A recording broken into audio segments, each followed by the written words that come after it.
السلام علیکم ناظرین، ارطغرل غازی سیزن 2 ایپیسوڈ 2 کے پارٹ 2 میں خوش آمدید۔ حلیمہ سلطان بے ہوش ہو جاتی ہے، اس کو پانی پلایا جاتا ہے۔ جب وہ ہوش میں آتی ہے تو سلطان خاتون اس سے کہتی ہے، گھبراؤ مت، وہ ارطغرل بھائی کا کچھ بھی نہیں بگاڑ سکتے، بس تم یہ بتاؤ کہ کیا ہوا۔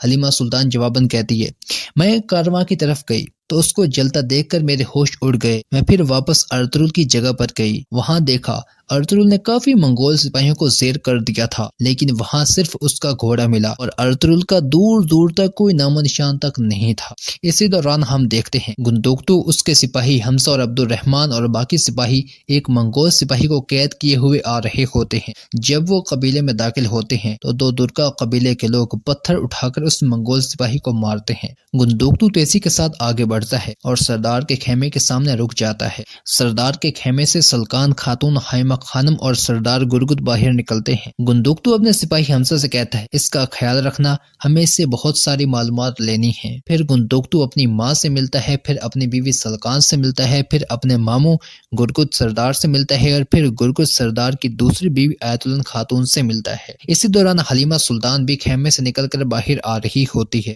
گندوکتو اسے دیکھ کر کہتا ہے، میرا بھائی کہاں ہے؟ اس کی ماں حلیمہ اسے جواب دیتی ہے، اس کا کوئی پتہ نہیں۔ پھر گندوکتو پوچھتا ہے، ترگت اور دوحان کہاں ہیں؟ حلیمہ جواباً کہتی ہے، ان کا بھی کچھ پتہ نہیں۔ پھر گندوکتو اپنے سپاہی حمزہ کو کہتا ہے، فوراً سپاہیوں کو تیار کرو، ہمیں ارطغرل بھائی کے پیچھے جانا ہے۔ اسی دوران اس قبیلے کا سردار اور اس کا ماموں گرگت سردار گندوکتو سے کہتے ہیں، بیٹا ہم ان کے پیچھے ضرور جائیں گے، لیکن ہر کام سے پہلے سوچ بچار کرنا بہت ضروری ہوتا ہے۔ اسی دوران ہم دیکھتے ہیں توتکین سردار بھی اپنے سپاہیوں کے ساتھ قبیلے میں داخل ہوتا ہے۔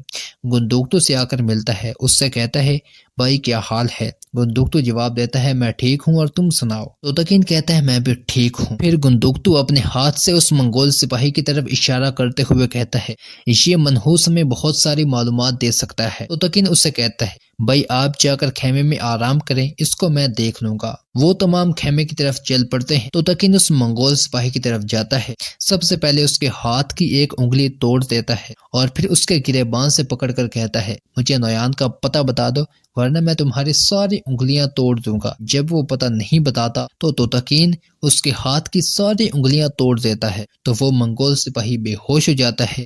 توتکین اپنے سپاہی کوجاباش سے کہتا ہے، کوجاباش اس کا خیال رکھنا، جب یہ ہوش میں آئے تو مجھے خبر کر دینا۔ پھر توتکین خیمے میں جاتا ہے اور ادب سے سلام کرتے ہوئے بیٹھ جاتا ہے، پھر کہتا ہے، میں یقین سے کہہ سکتا ہوں کہ یہ منگول ہمیں بہت ساری معلومات دے سکتا ہے۔ منگول کے منہ کھولنے تک، اس کی معلومات دینے تک اس کو زندہ رہنا ہوگا۔